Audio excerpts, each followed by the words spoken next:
Get in your mix with coffee on the coffee break. Get in your fix. It's coffee on your coffee break. Tune in now. Coffee break.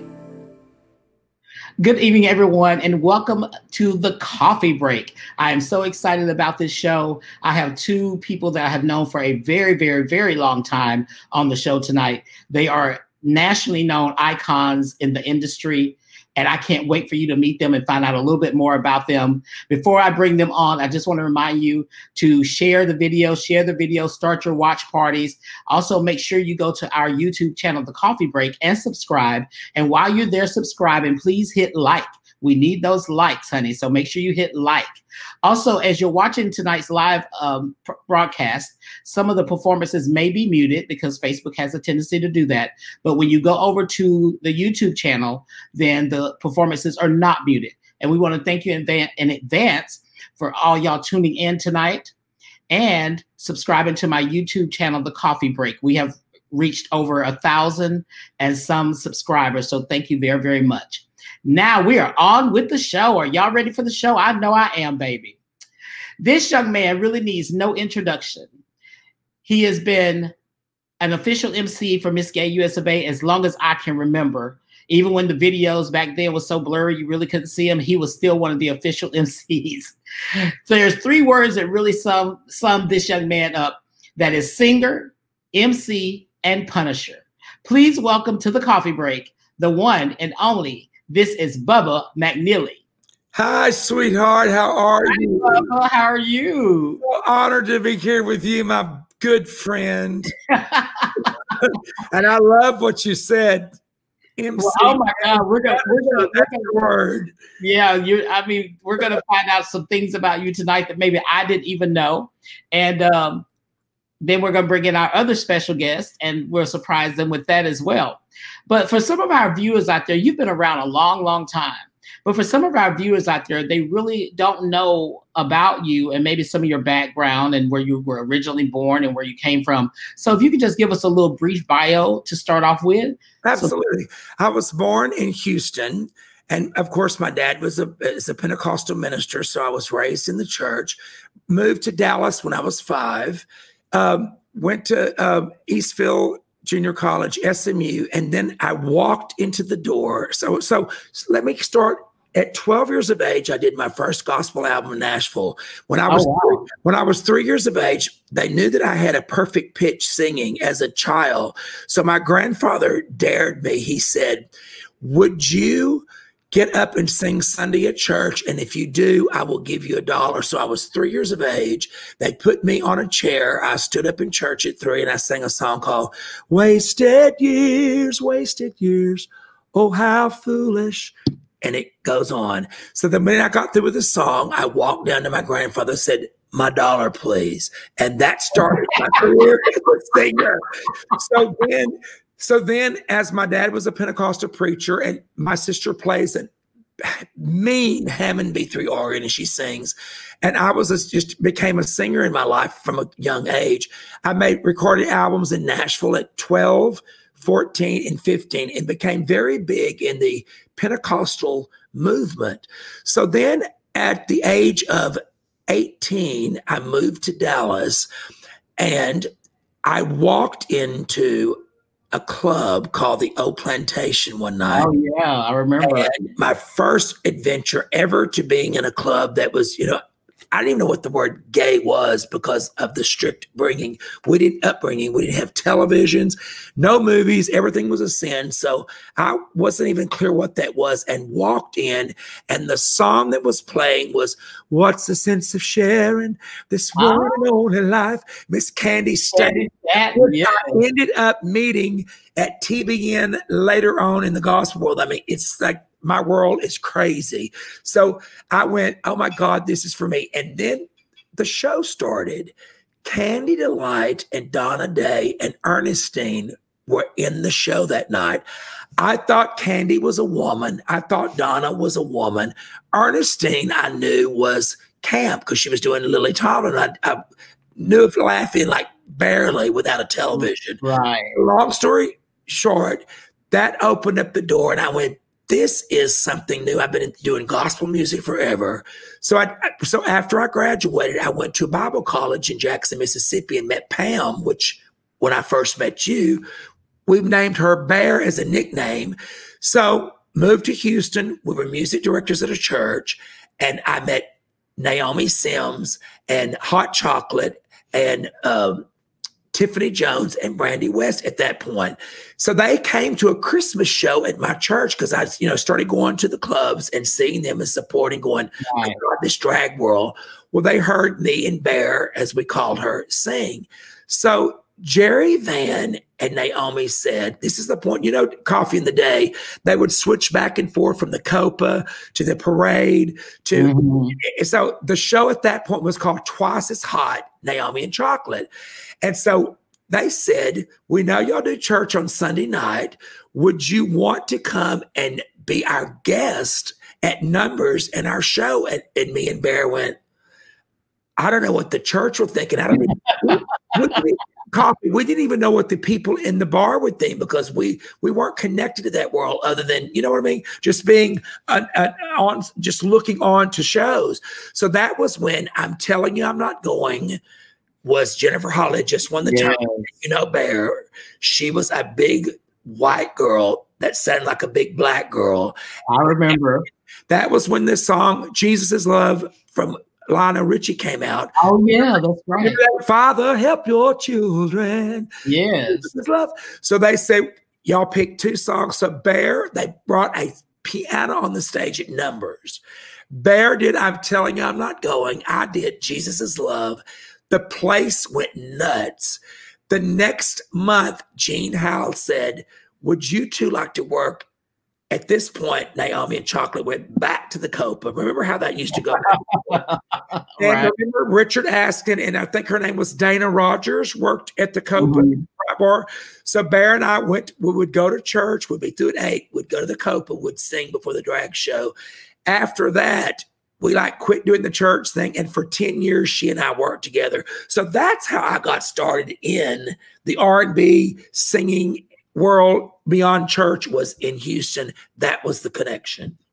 Oh, wow. And that's an amazing story. And I forgot all about clubs like the Parade and all that stuff. I forgot all the clubs on Richmond. We used to flip them around. We get more OP than the couple would. And then it was I would just follow wherever Naomi and Chocolate went. I went. I knew that was the money, girl. Yes, there was going to be people there, right? Exactly. So you have a word that has just become your own. Punish.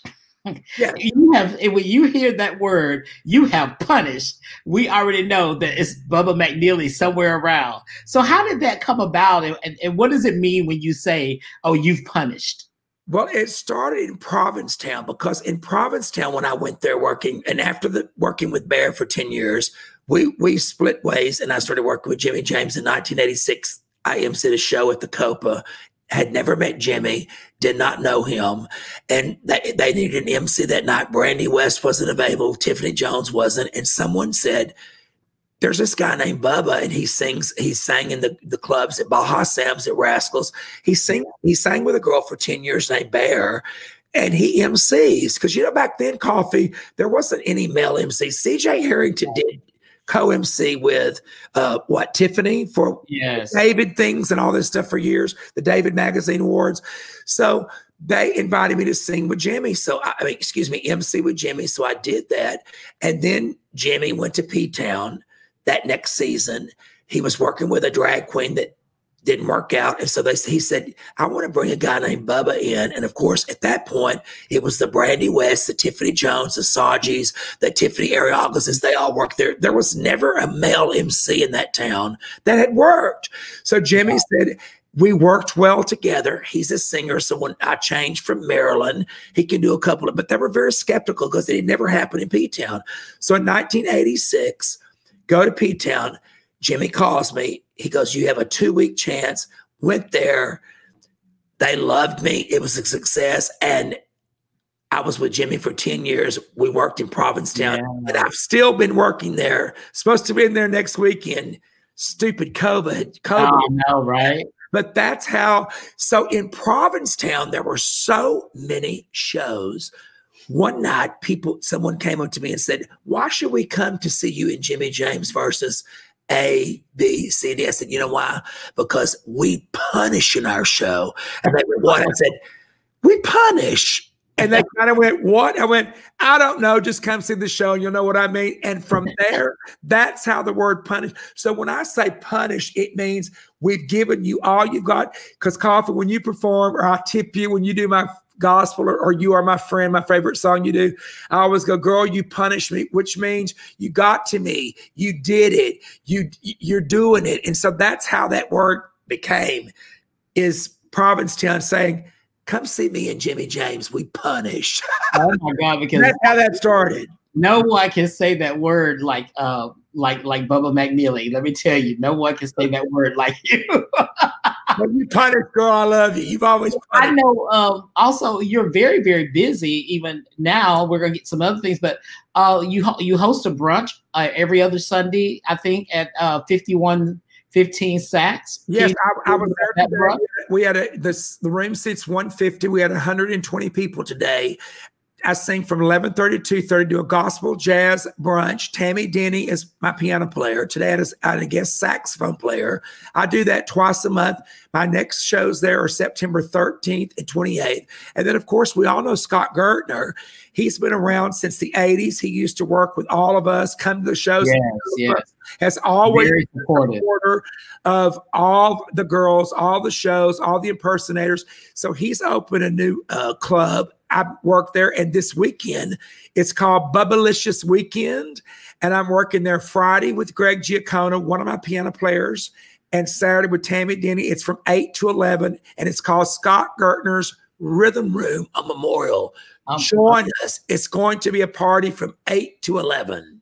Oh, wow. I love Scott Gertner. I love him to death. Yeah, another legend in this town, like you and other people. Like, I worshiped him since the 80s when I first met him.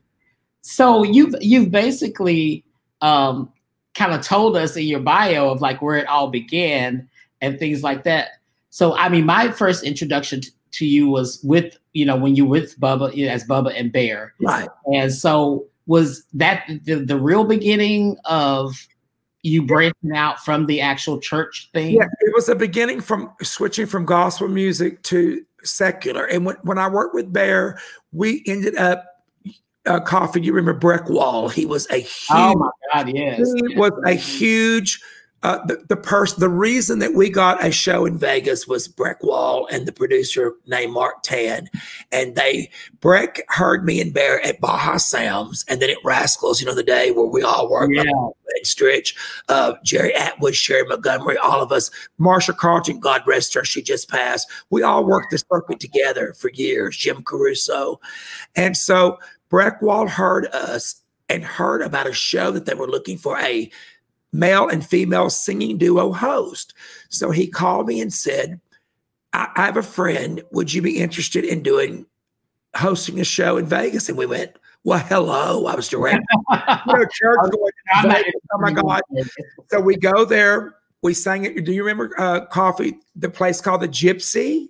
Oh, yeah. And then in the back room, it was a little cabaret piano bar, because then the very first night I was there, it was Rip Taylor. He was opening for Debbie Reynolds. She was there. Oh, wow.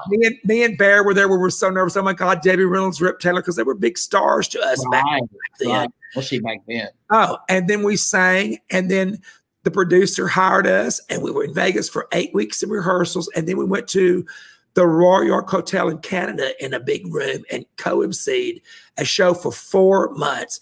And then we recorded that song called Maybe We Could Fall in Love, which became a top 20 hit in Canada from the writer that wrote Snowbird for Anne Murray. Never did anything in the States, but whatever. We had a little moment in Canada. She and I worked together. And then from there, when we quit working together, we felt like we'd done all we could do. Then Jimmy James, I worked with him and managed Jimmy for 10 years. And that took my career to another, level, because, I booked him on Donahue, Geraldo, Sally Jesse, all those shows. And when you get the power of television, honey, like the RuPaul girls, you make money and we travel the world. And that changed my life from the gospel world with myself, then with Pam or Bear, and then with Jimmy James. Yeah. Yeah. So three different sections of my life that was very important to me. I remember you working with Jimmy James, and he's still incredible. It's still incredible. Yeah. So you've been in this business for a long time. So what is your what is one, I won't say your fondest. So what is one of your fondest memories? I would just say when I came back to Houston, and after you've done the gospel thing in the church world, and then you do the thing in the secular world, like working with Bear or Pam, and then with Jimmy James, which was all over the world. And then that stopped, and you're starting off. When I moved back in 1998 from Los Angeles after 6 years there, and I started all the way over, went, nobody's going to care about me. It doesn't matter. I've done my thing in Houston. You know what I mean? And when I came back here, the last 2 to 3 years has been the most incredible years of my life, because I've actually made more money and had a following that I thought that had left me. You know what I mean? Kofi, how you live years, you move away, and I had to start over for nothing, in my opinion. And then when it worked out that now, prior to COVID, I was working and doing and making more money at 62 years of age than I did. Now with Jimmy, we made lots of money, but you know what I mean? I mean, just starting over from 96 and I think 2016, 17, 18, 19, it kicked back in, and my fans and our support system in Houston, that's when I realized I cannot believe this is happening to me. And that was a major point in my life that I was so grateful and so blessed to know, God, you got me here for a reason. And I think it's a gift you've given me, and I'm sharing it with other people. And that's why I'm here. That's from my heart. That's wonderful. And I give God the glory for everything. Amen. All the glory, honey. All the glory. So let me ask you this. Since you have been in the business for so long, do you feel that your career is where when you first started out, do you feel that your career is where you thought it would be at this point in your life? Not at all, Kofi, because I started out thinking I would be nothing in the Pentecostal church with the albums. I was very successful and very popular in that little nugget of my life, which it's all I knew. Then I worked with Bear. It was another world, then Jimmy James. And then coming back here, it's like, I honestly feel like I'm living like I think the best is yet to come. Like today having 120 people on a Sunday brunch at Saks Avenue. I mean, that's amazing with all this crap going on. And like Scott Gertner texted me today and said, you already have 60 reservations for Friday night, 35 for Saturday. His room holds 90. I mean, it just blew me away going, thank God that you've given me a gift. And I feel like that I'm relevant now. And I just feel like that I have something kind of like you and Sophia were talking the other night.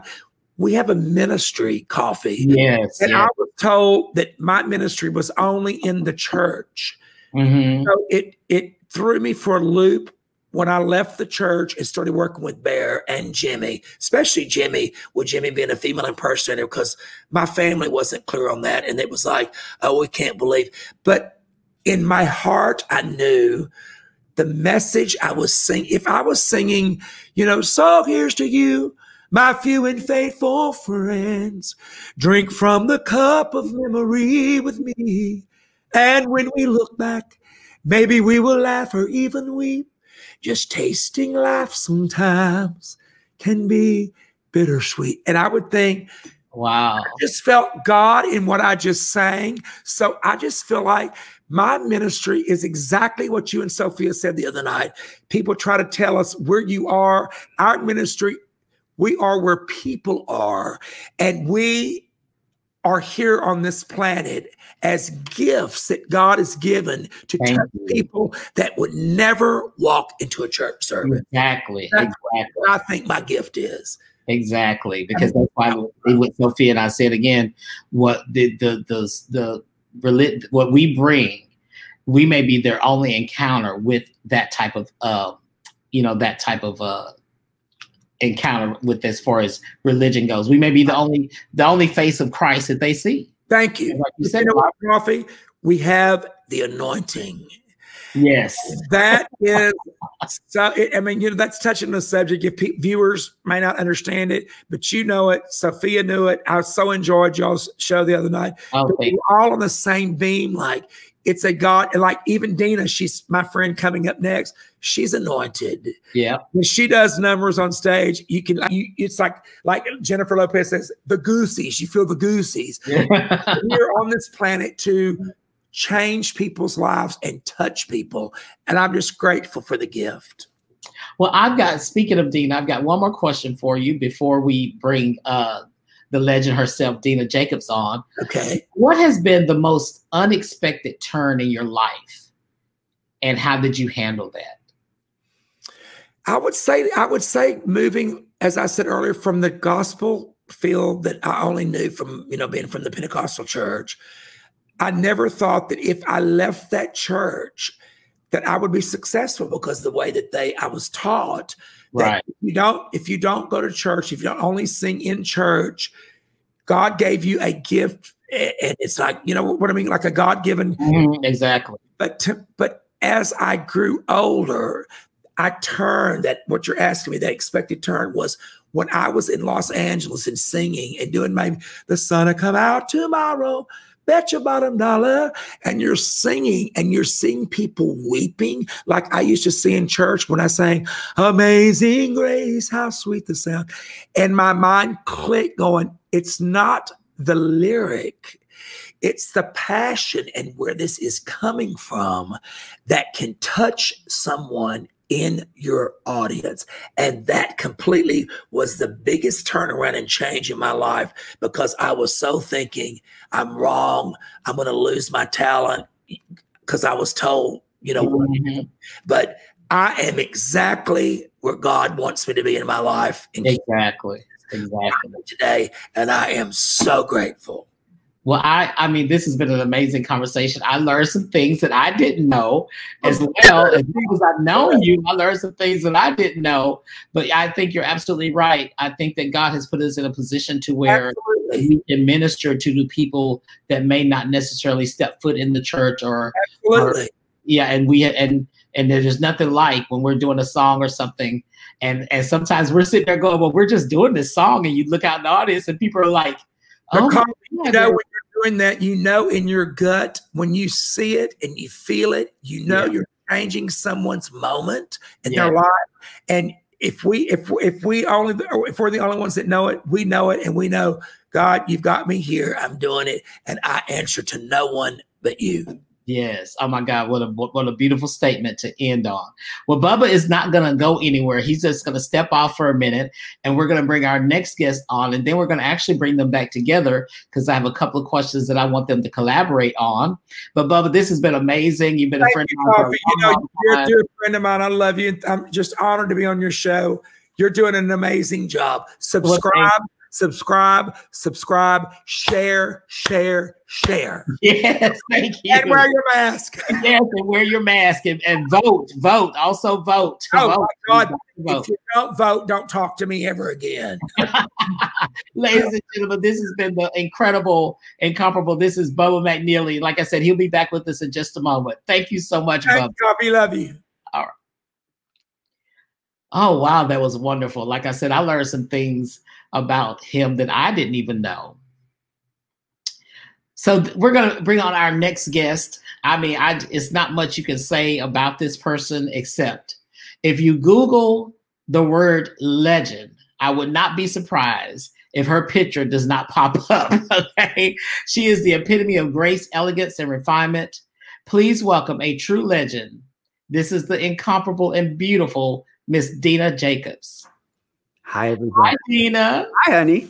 Welcome to the Coffee Break. How do you like my view? I love your view. We're on the penthouse. Oh, you're in the penthouse? Is that what it is? Oh my God. Well, I'm going to, maybe I should have came over there and we should have taped from. No, we're good. Oh my God. All right. Well, Dina, I have questions for you. But just like with Bubba, we're going to start off because I know you, when I was looking through something that the book that we're going to discuss a little bit later on, I was looking at the titles of the sections and I was like, well, I remember when she was in Atlanta. I remember blah, blah, blah. So, but let's, the people that may not know you, that only know you as Dina Jacobs on stage, let's give them a little brief bio. And I know with you, I got to say brief. Yeah. At 73 years old, nothing is brief anymore. Say that age again. 37, I meant. I'm dyslexic. So anyway, I was born in Hawaii, Honolulu. My mom and dad we're just a mixture. We're Black, Spanish, French, Indian, and Italian. My grandparents came from Spain on my dad's side and Puerto Rico from my mom's side. And I was the first boy born after 4 girls. And then now they got 5 girls. I was big in sports. I played sports in high school. And, oh, wow. And I was in the first Gay World Series in Toronto, Canada, back in 1980. Whenever it was NAGA. I played second base for the Armory for the Atlanta team. And this is second base. This is the part I gotta brag about. I was the 4th batter. I was the cleanup batter. Yep. Wow, I cannot believe that. Oh my God. I played football in junior high school, but no, I can't believe that. I would only play tag. I would only play the tag. I didn't want anybody tackling me. But then I ended up dating one of the quarterbacks. So I'm so shocked to hear that. Like, totally. Oh my God.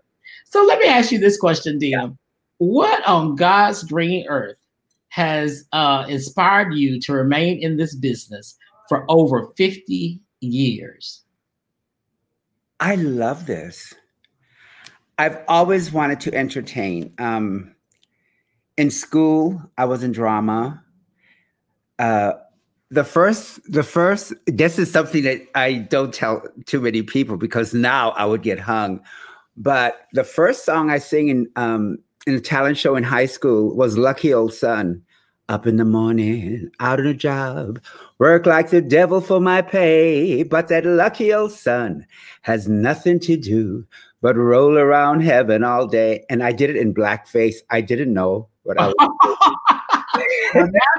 Nowadays, no, baby. That's why I don't tell them too many people that. But I placed second in the there was like 25 of us, and I placed second, so I was happy. But high school was really weird because being gay as I was openly and being a sports fanatic that I was, in PE class, I was always first or second chosen, always. And so with that said, it was kind of weird how people treated me because they treated me really nice. And then it's like, damn, she's so good at volleyball and swimming and all that. And, she's gay or he's gay, Wow. But, so you just did it all. Yeah. Wow. I have never known that about you. I would have never looked at you and thought, like I said, you're the epitome of grace and elegance and all that. I just can't see you out there swinging a bat. But I'm glad that you sung a little bit of that song because a lot of people that see you perform, most of the time you are lip syncing, but you are a really, really great live vocalist as well. Thank and you. I don't know if everybody knows that about you. It's so weird. When I was in Hawaii, when I was growing up in Hawaii, and I did a show, I've always had to follow Brandy Lee, which is like the best singer in Hawaii drag. I mean, she was like phenomenal. She still is phenomenal, by the way. And until I broke and I moved to Chicago, Rusky Fernandez was the show director at the Baton. And Rusky told me, Manang, we have a opening coming up. You should go audition. So I was like, what am I going to do? She said, sing My Way. So Jim had a room upstairs at the Old Baton. And, yeah. And so he was up there resting, and I started singing, and the place went crazy. And I was scared because I never had that response before, ever, because I followed Brandy Lee, like I said. Jim was the first person that really let me know that I was good at my craft. There's a lot of things that I regret doing. Leaving the baton was one of them, but I had to. That was in my cards, because I never wanted to stay at one place longer. Then I went to Atlanta, and 25 years there, you know. Right. Yeah. Because the first time that I actually saw you at the Copa, you were a special guest from Atlanta, Georgia. Yeah, they used to fly me in every Sunday with Naomi and Donna, Tasha, Larry. Yeah, it was the Super Sunday show. Yes, girl, Super Sunday. I don't have my cocktail. I should have had my cocktail. You and Bubba both. I had to because that was a special time in my life. So that's why I chose. Yeah. Yeah. I remember the first time that I saw you at the Copa. You came out with your hair slicked back in a bun, and you had on a wrap dress and had a flounce at the bottom. And they were like, "Oh, this is Miss Dina Jacobs, honey, from Atlanta." My friend Wayman Malone, who is a drag queen. Wait, when I first got here, I had a picture I took in the 70s promo when I was I forgot what pageant girl, but anyway, the Queen Mary. I worked for Bob, and Bob wanted to do pictures, and he was doing all of this lighting and costumes. This is like when it first came out. He started it in LA. So wait, there's a picture of me. And the music was playing Lucy in the Sky with Diamonds, and I was blowing it, and he had make stars come out of my mouth. Oh my God. And Wayman still has that picture. Wayman, trust me. I can't believe it. If you want to know anything about drag, honey, just call Wayman. Just call Wayman.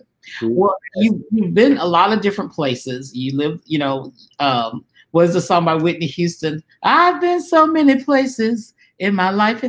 So there's a book. There's a book, Forever My Mother's Son. Yes. The Dina Jacobs story, written by Dr. Larry Dwayne Ponder. Yes. So how did that come about, writing the book? Well, when I first worked wait, let's do this. I'm going to bring somebody in who can really elaborate on how that all came about. Don't make me, you better not cry. We're going to let's bring this person, let's bring one of our guests in tonight. Hi, Larry. How are you? Hi, Kofi. Congratulations on your show. Oh my God. How are you? So now, Larry, I'm going to ask you a question. So how did you get involved in writing the Dina Jacobs story? I met Dina, I think around 2011 at Michael's Outpost. And it was an interesting time in my life. And as I got to know her, and I would show up at Michael's Outpost on off nights. And just like on Tuesday night, she and I would be sitting there. I think she must have lived real close by at that time. And we just had conversation. She would tell me a little bit about her life. And she's a really good listener. She was one of the few people that would actually listen to me as I'm bearing my soul and telling my stories. And she would tell me a little more about herself. And one evening we're just sitting there, and I mentioned to her, your life is so fascinating. I would love to help you get this written, because people would want to know and would want to read these things about you. And so just over several years, sometimes she would bring it up, sometimes I would bring it up. And after I retired in 2016, we got serious and said, okay, let's really get this done. Mm-hmm. Wow. I mean, I'll be honest, I haven't read the whole book, but actually, as I was glancing through the book, I was like, well, okay, I know this already. I knew this, because I've known her for so long, and my life is literally an open book. Yeah. If I want to keep a good friend, I gotta let them know who I am. Yeah, exactly. And everybody should do. That's why too many people don't have friends, because they're not honest with them. Exactly. Yeah. Either if they're gonna love you, they're gonna love you for who you are. Girl, I want to toast again. Hurry up. So, Mary, what was the experience like on this project? For us, for both of us? For both of y'all. What was the experience collaborating together on this particular project? Well, when finally last year, I think it was like in September or October, we were having lunch at El Paraíso. And I went up to Larry and I said, Larry, I think I'm ready to start the book. And he said, let's do it. I'd like that. And then he said he's got some stuff he's got to finish. And after he gets through, we're going to start. So then my mind started like getting stuff together, pictures and all that. And it became like a really wonderful project because we both got to know each other deeper. And Lena Hornet, and I was doing Lena Horn. I mean, I think that was the thing that got us together as good friends. Wow. So Larry, now in the book, there's I think it's around page 87. Oh. And by the way, y'all, the book is available on Amazon. Yeah. You can go on Amazon and order the book, The Dina Jacobs Story by Dr. Larry Dwayne Ponder. Around 87, you talked about a very, very low point in your life. Mm-hmm. I think still in Atlanta. And that was in the middle of also the AIDS crisis and everything. And you had lost so many people. So how did you deal with that? First of all, when my friends are dying, it was really hard because, like I said, when I become a friend, I am wholeheartedly, I'm 100% in. You can ask Bubba, anybody who knows me. I don't like to falsify anything. I got through that because at first, Kofi, when they were dying, I'd let them take part of me with them, and it wasn't healthy for me. I was getting sickly, and I was doing cocaine, like tons and tons of it, thinking the next day I'll get up, it'll be fine. Well, the next day when I got up, it became worse. Right. So then I think it was Amber Richards when she died. I've had it after that. So I said, you know what? I'm going to keep a piece of them with me. Mm-hmm. I can survive now. Now it's my turn to survive. I got to live again. And that's how I got out of that. But it was the hardest thing. The hardest. Everybody, all 4 people who told me they were going to take care of me when they found out I was HIV. What kind of nurses were those? Behind. So, Dr. Larry, what did the book do for you? Writing this book, what did it do for you? As Dina shared, I already felt close to Dina, mm-hmm. But actually spending the time with her, I think the first time that we actually started working on it, I took paper over and we just started making a timeline of her life. So I could focus on little pieces of her life as I'm interviewing her. And I did this all on audio tape and then went back through it. And during that time, just taking a walk through her life, trying to organize a timeline of where she lived and when, it was very informative. I've always felt a particular closeness with Dina, but I feel even closer to her now. One of the most meaningful things to me in this project was when I was done with a full draft of it and started reading it to her chapter by chapter. And by the time I got towards the end, we were already social distancing. So I would do it by on phone, on Facebook live chat. And so I would be reading to her. And there were times where we broke out in laughter. And there were times where I'm reading, I had to stop reading because I'm crying, she's crying. And it's an experience that I'll never forget.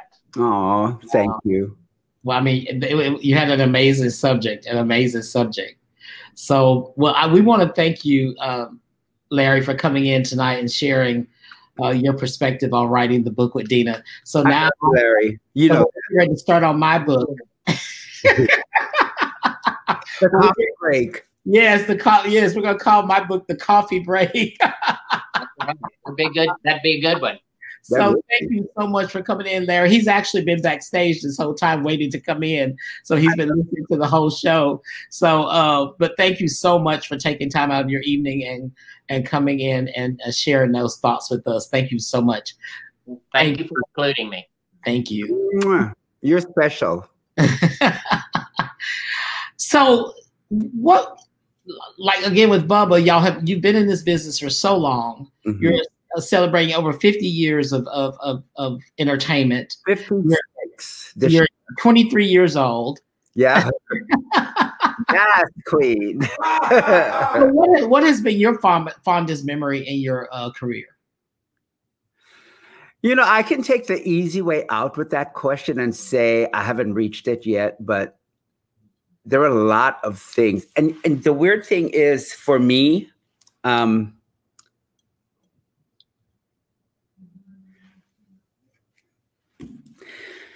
losing people that I really was close to was the fondest times of my life, because they would always come and support me. I don't care where I was working, like about 10 or 20 people would always be there. I can depend on them.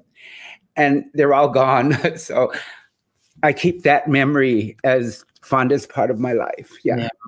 We've lost. I always say the younger generation coming up don't know the friendships that we had with so many incredibly talented people. And at one point we were losing them left and right. And became good family friends. Chosen family friends. Yeah, we cannot forget that. Well, before we bring Bubba back in, I have one more question. Do we have to? Yeah. You inspire so many people. So tell me, who inspires you? Oh my God. Naomi, Sheena Black, Brandy Lee, Hot Chocolate. I mean,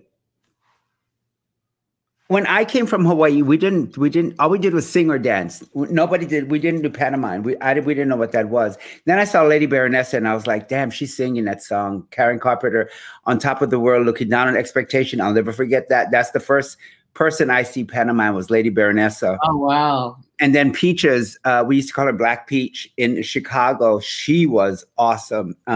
She did songs like Women of the Ghetto and shit like that. And it was, I mean, she was so real. And then I saw Bertha Butts. Well, you know what that was.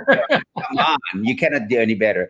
But what I did was I grabbed some of their magic and I made myself become part of that magic. I don't know what I would do. I don't think I could do anything else. I don't want to do nothing else.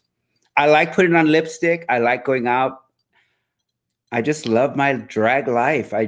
It's a miracle that I'm still this healthy with the praise of God. Again, we're praising God for all that we have. Yes, all the time. He's good all the time. All the time. He never leaves your side. Never, ever. Yeah. Never fails. You might try to walk away sometimes. And some of us do try to walk away. Exactly. Well, before I let you leave, I'm just going to say this new color and new haircut is absolutely amazing. I saw a picture of you and I was like, oh my God, I just love this look. Oh my God. How to swim. Yes. Oh my God. It's really, really beautiful. Thank you. I mean, I knew you would have a great story. I mean, I actually knew more about it than what I thought I did, but I knew a lot about it, but there were some things I didn't know, especially you playing sports, honey. Okay. And the book says, I mean, towards the ending of the book, I try to tie everything up. I had some people say, well, you should have wrote it like this or like that. No, I wanted to write it. I asked Larry to write it like if I was speaking, because people know me, they know how I talk and everything. I have an accent. And so when you read the book, you can kind of still hear me. So, well, I have thoroughly enjoyed this conversation. God bless you. Thank you for everything you do for our city. Oh my God, no! Yeah. I mean, I'm inspired by people like you and Bubba and a lot of other people in this. I've been in Houston for a long, long time, but I'm very inspired by this. You know what is really, really? I'm sorry to cut you off, but you know what is really important, Kofi, is the friends that we have is our inspiration. Yes, the love we share with them, that's inspiring. And I wish all these young girls nowadays, I had asked the Queen not too long ago, this is short. I had asked the Queen not too long ago, I said, who inspires you? Like you just asked me. She had to think about it. And I was like, really? Come on, girl. There's got to be somebody now that inspires you, else you wouldn't be doing as good as you are. You wouldn't be challenging yourself. You wouldn't be trying to be better than, all that. So that's the inspiration they don't grasp yet. Exactly. Yeah. Well, this conversation has been absolutely wonderful. Both conversations tonight have been absolutely wonderful. We're going to go and we're going to come right back. And I have a question just for you and Bubba together that y'all can collaborate on. And we'll see where that goes from there. And also, I'm sure we're going to have a fabulous performance from Dina at the end of the show. So don't go anywhere. Okay. Yes. Okay. We'll be right back with Bubba and Dina Jacobs. I love you. Love you too. Thank you so much. Oh my goodness. Oh, this has been a wonderful night. A wonderful, wonderful night. Once again, thank you all so much for tuning in. And remember, you can go to the Coffee Break on YouTube and subscribe. And while you're there, make sure you hit like. Okay? Make sure you hit like. At this time, I want to bring back Bubba McNeely and Dina Jacobs for a final thought. Uh-oh. Oh, Lord, help us. Uh-oh. This has been a great show. Oh, but look, I'm looking at me. Look up there. Well, because what Coffee would want to look at you with the cameras up there. So I said, girl, we're going to look like I look that way. Since both of you have been in this business for a very, very, very, very, very, very, very long time. And what one piece of advice would you give to someone who we might call a baby in the industry? What is one piece of solid advice you would give to someone that we call like a baby in this industry? I would say, believe, first of all, it's your passion. Because I have thought before singing was my passion. It's what I wanted to do. But then there were several times I had jobs. I thought I wanted to do real estate or whatever. And it was not my passion. And so I wasted several years of my life trying to do something that I thought, okay, this is going to be a quick buck, blah, blah, blah. But I would say, and I would think Dina and you two, Kofi, would agree, your passion, whatever in your gut that you feel like God's put you on this planet for, whatever you feel like that if it is in sales, if it is a performer, if it is a carpenter, if it is if you paint, if you see the magic of a designer, your passion, don't let it, keep focused, because in this crazy world we live in, people could say, oh, you, like y'all have discussed before, Kofi, I've heard in some of your interviews, in pageants, you should do this, you should do that. And you listen to other people and you screw them. Listen to your gut feeling, because inside you, if you follow your passion, your heart, your gut, you will end up where you should be. Oh my God, that's amazing. I love that. I love the word passion.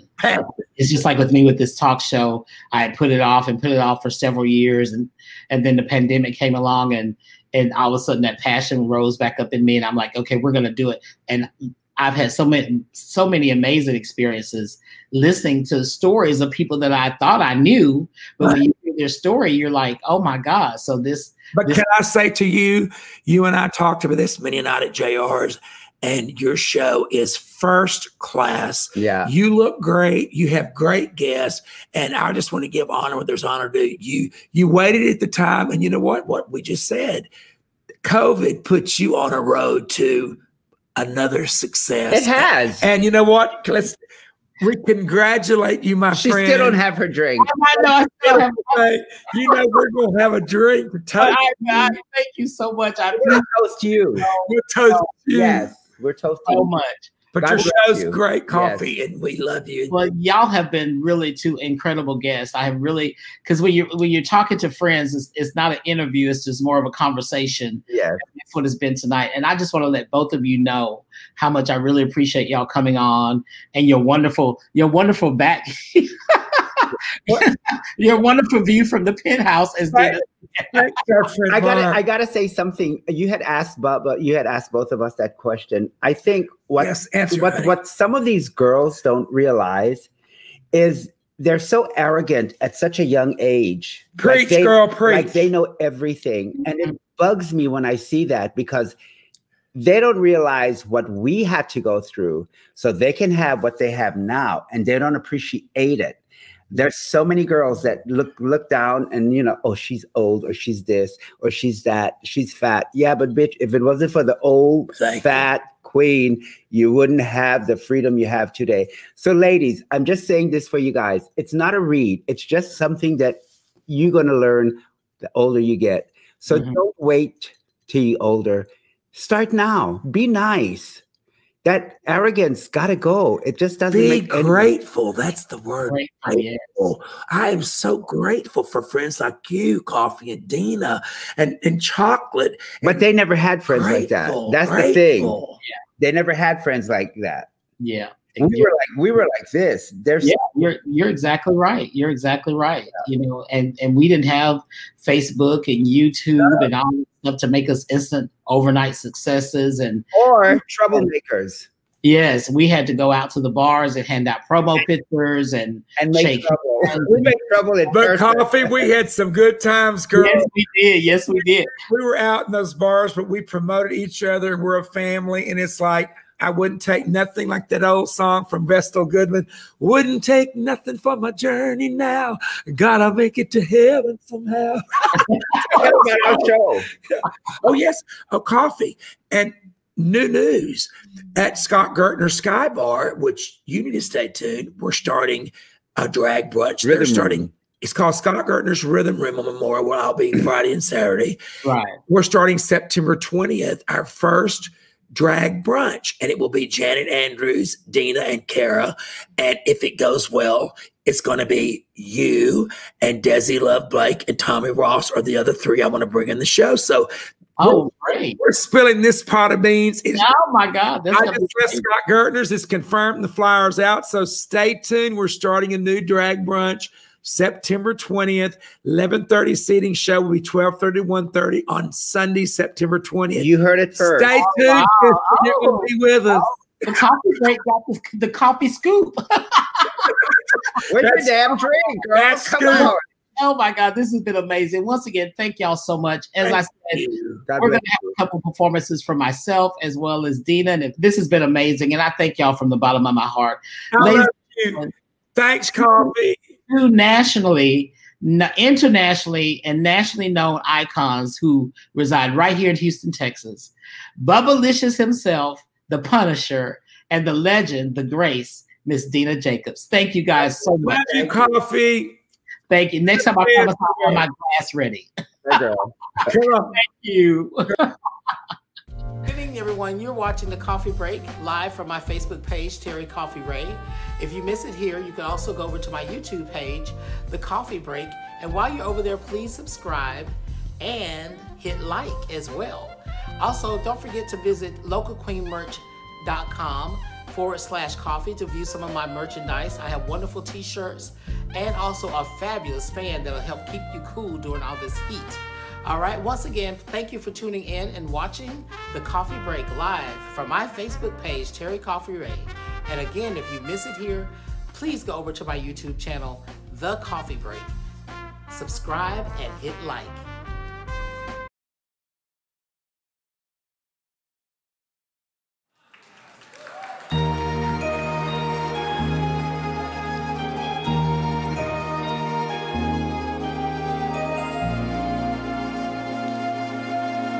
This is the moment, this is the day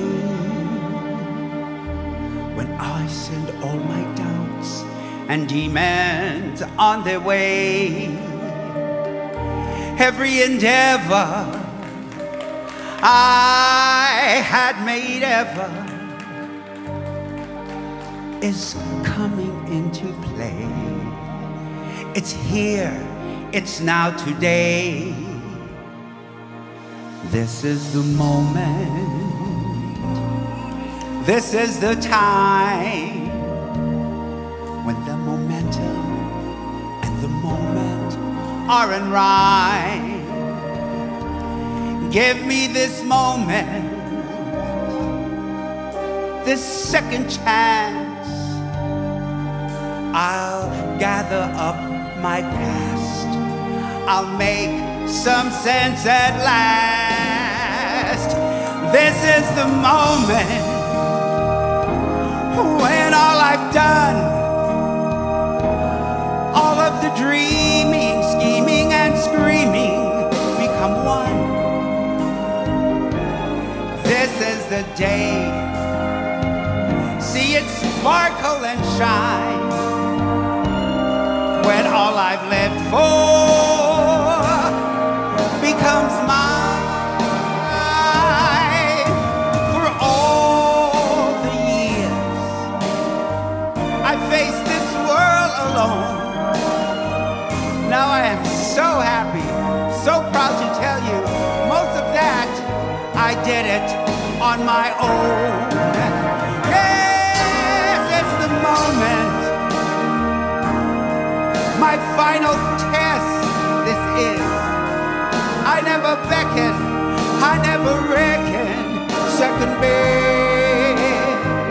I will not look down, I must not fall. Moment for moment, this is the moment of them all. This is the moment, damn all the odds. Someday I'll sit forever with the gods. When I look back, I'll always recall, moment for moment,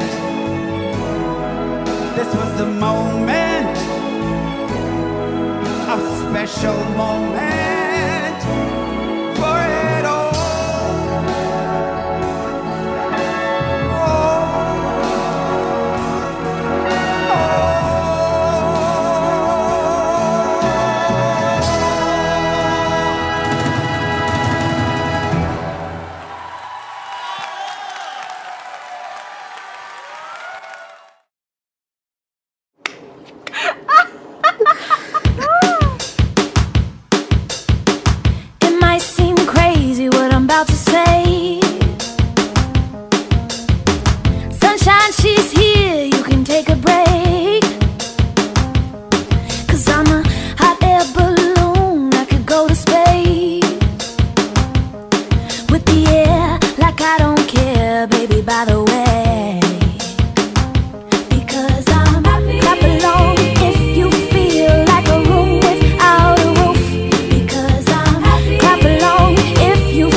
here to tell you now. Clap along if you feel like a room without a roof.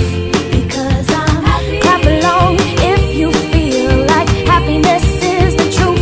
Because I'm happy. Clap along if you know what happiness is for you. Because I'm happy. Clap along if you feel like that's what you want to do. Because I'm happy. Clap along if you feel like a room without a roof. Because I'm happy. Clap along if you feel like happiness is the truth. Because I'm happy. Clap along if you know what happiness is for you. Because I'm happy. Clap along if you feel like that's what you want to do. Please don't forget to support some of my other good friends with their shows as well. On Wednesdays at 10 p.m. Central Time, Chevelle Boom Boom Brooks hosts Our Point of View. Also, coming from Miami, we have Stream Miami, hosted by Raul at 7 p.m. Central Time, and he is on Tuesday, Wednesday, and Thursdays.